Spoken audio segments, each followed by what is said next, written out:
Hello दोस्तों, स्वागत है आपका हमारे चैनल पर। हम फिर से आए हैं आपके लिए एक नई कहानी लेकर।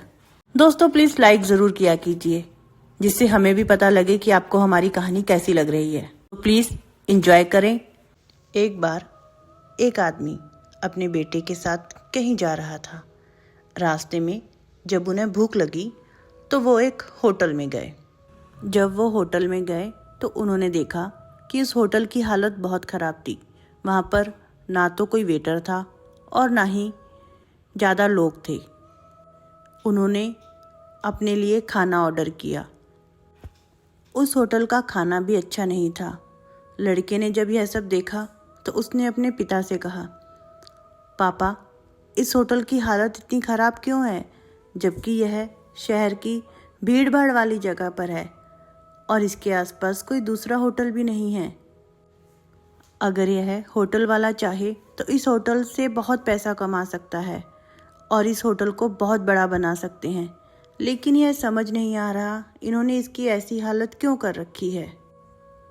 उस आदमी ने बच्चे की बात सुनने के बाद अपना खाना ख़त्म किया और वह बिल पे करने के लिए काउंटर पर गया। वहाँ काउंटर पर एक आदमी बैठा हुआ था जो उस होटल का मालिक भी था। लड़के के पिता ने काउंटर वाले आदमी से वह सब पूछा जो उसके बच्चे ने उससे पूछा था। तो उस काउंटर वाले आदमी ने जवाब दिया कि इस होटल में कोई भी नहीं आता है, ज़्यादातर यह होटल खाली ही रहता है, इसलिए मैं भी इस होटल पर ज़्यादा ध्यान नहीं देता हूँ। यह सब सुनकर उस आदमी ने काउंटर वाले आदमी से पूछा कि इस होटल से कितनी कमाई हो जाती है। तो उस होटल के मालिक ने कहा, इस होटल से मेरी कमाई कुछ भी नहीं हो पाती है। बाहर जो ट्रक खड़ा हुआ है उसे मैं ही चलाता हूँ और वही मेरी कमाई का जरिया है। उसी ट्रक से मेरा घर चलता है। काउंटर वाले आदमी की बातें सुनकर वह आदमी अपने बेटे के साथ उस होटल से बाहर निकल जाता है और वह दोनों उस ट्रक के पास जाते हैं। वह आदमी उस ट्रक के इंजन को ऐसे ख़राब कर देता है कि कोई भी मैकेनिक उसे ठीक नहीं कर पाए। फिर वह लड़का और उसके पिताजी वहाँ से चले जाते हैं। लड़के ने अपने पिता से पूछा, आपने ये क्यों किया? उस बेचारे आदमी की कमाई इसी ट्रक से होती थी, इसी ट्रक से उसका घर चलता था। आपने यह ठीक नहीं किया। उस लड़के का पिता अपने बेटे की तरफ देखकर मुस्कराया और वह बिना कुछ कहे रास्ते पर चलता रहा। काफ़ी साल बीत गए। वह लड़का अब बहुत बड़ा हो गया था।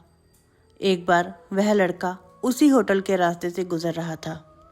उस रास्ते को देखकर उस लड़के को सारी घटना याद आ गई।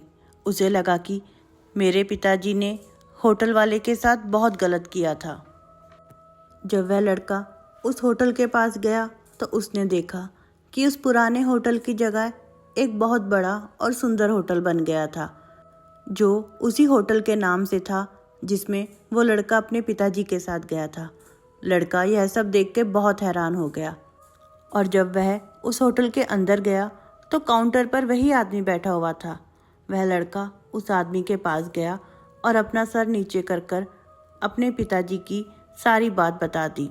आखिर में उस लड़के ने काउंटर वाले आदमी से हाथ जोड़कर यह बोला कि हो सके तो मेरे पिताजी को माफ़ कर दीजिएगा।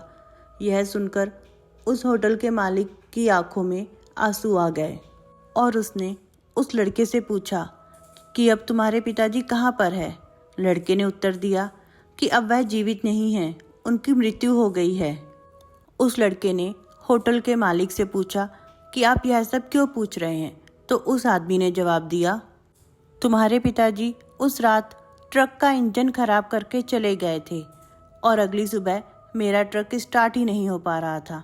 मैंने बहुत से मैकेनिकों को ट्रक ठीक करने के लिए बुलाया, परंतु कोई भी उस ट्रक को ठीक नहीं कर पाया था और फिर मेरे पास मेरा घर चलाने के लिए कोई और रास्ता नहीं था। सिर्फ एक ही रास्ता बचा था, वो था मेरा होटल। मैंने उसी होटल को अपना सारा वक्त दे दिया, उसकी मरम्मत कराई, उसे ठीक किया और देखते ही देखते मेरा छोटा सा होटल आज इतना बड़ा बन गया है और यह सब सिर्फ तुम्हारे पिताजी की वजह से ही संभव हो पाया है। यह सुनने के बाद उस लड़के की आंखों में आंसू आ गए। जिस काम को वह अपने पिताजी की गलती समझता था, उसके पीछे इतना बड़ा कारण था। दोस्तों, कहीं ना कहीं हमारे जीवन में भी ऐसी कोई वस्तु होती है जो हमारे जीवन में हमें आगे बढ़ने से रोक रही होती है। जैसे उस होटल वाले को उसका खुद का ट्रक ही सफल होने से रोक रहा था, और जैसे ही वह ट्रक खराब हो गया, उसने अपने होटल पर ध्यान देना शुरू कर दिया और वह बहुत बड़ा आदमी बन गया। कई बार जिन चीजों को हम अपने लिए बहुत अच्छा समझ रहे होते हैं, वही चीजें हमारे असफल होने का कारण बनती है। तो दोस्तों, हमारी आज की स्टोरी यहीं पर खत्म होती है।